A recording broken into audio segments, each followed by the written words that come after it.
Finding your niche, developing your own style, establishing your own brand, it's all very important. And what's really important is to kind of stay in your lane as well.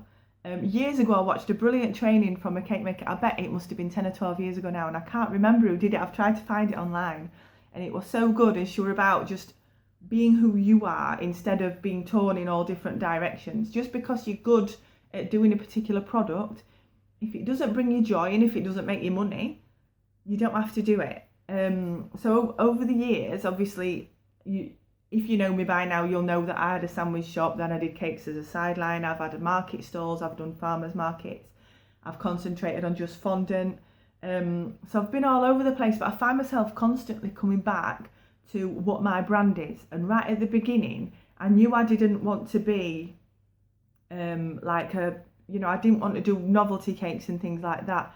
No disrespect to that. I don't have the passion for that.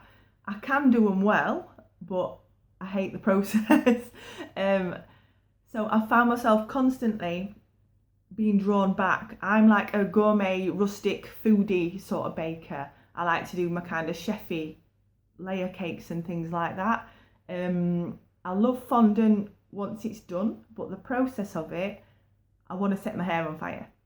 It's no good. It's no good for me. So if someone sends me a picture, like an inspiration picture, and it's my kind of vibe and my kind of theme, my heart just leaps and I'm so happy, and I feel that passion.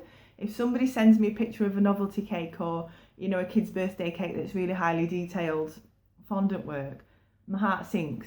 So I know I've got to follow that, and I know that as much as I might do a good job, I'm not going to find the joy there, and I'm going to find myself just not wanting to put everything into it. Whereas when I'm slapping a bit of messy icing on and throwing chocolates at a cake, I'm absolutely in my element, and that's where my joy is, and my customers pick up on that as well. So I'm trying to drum into you that if you concentrate on where the joy and the passion is, the money's going to come from there. You're going to develop that kind of brand, and you'll be consistently hitting the right clients that way. If you get recommended, if you want to do fondant cakes and someone recommends you as a fondant cake maker, and then they go to your feed and it's full of brownies and cupcakes, they're going to think, well, this is not what I'm after, and they're going to bail out. If someone follows you because they've seen you've done an amazing fondant cake, and then after that you're always posting your little bakes, they're going to think, well, that's not why I followed them, and that they might not be interested in buying brownies and cupcakes, so you're going to lose them. And if that's who you want to be, if that's where you want to go with the fondant cakes, that's a massive shame. You're losing customers because you're not staying in your lane, if you know what I mean. If you haven't got a consistent theme to your posts, you're going to look like a jack of all trades and a master of none. Like if you want your roof fixed, are you going to look for a roofer, or are you going to look for a general handyman? The general handyman can probably do the roof and do a good job, but you're going to feel better if you go with a roofer, aren't you? Do you know what I'm trying to say? So I'm not saying turn everything down. I'm not saying don't do, especially in the beginning, you want to get all those orders in, you're chasing the money. Do the orders. You don't have to post everything you bake. I still do quite a few fondant cakes. I can be quite soft, and I really, really don't want to. But, for friends and family or certain customers, I can't turn them down, so I'll do them. Or now and again, a fondant cake will drop in my inbox, and I'll be like, I really want to do that one, and I know I'm going to make a loss on it, and I know I'm going to tear my hair out while I'm doing it, but if it gives me the buzz, like I've got a Harry Potter one to do in March, and I'm excited about that. So I will do them, I won't necessarily post them. So if my feed's full of my cheesecakes and my brownies and my cupcakes and my gourmet layer cakes, that's the customers I'm going to attract.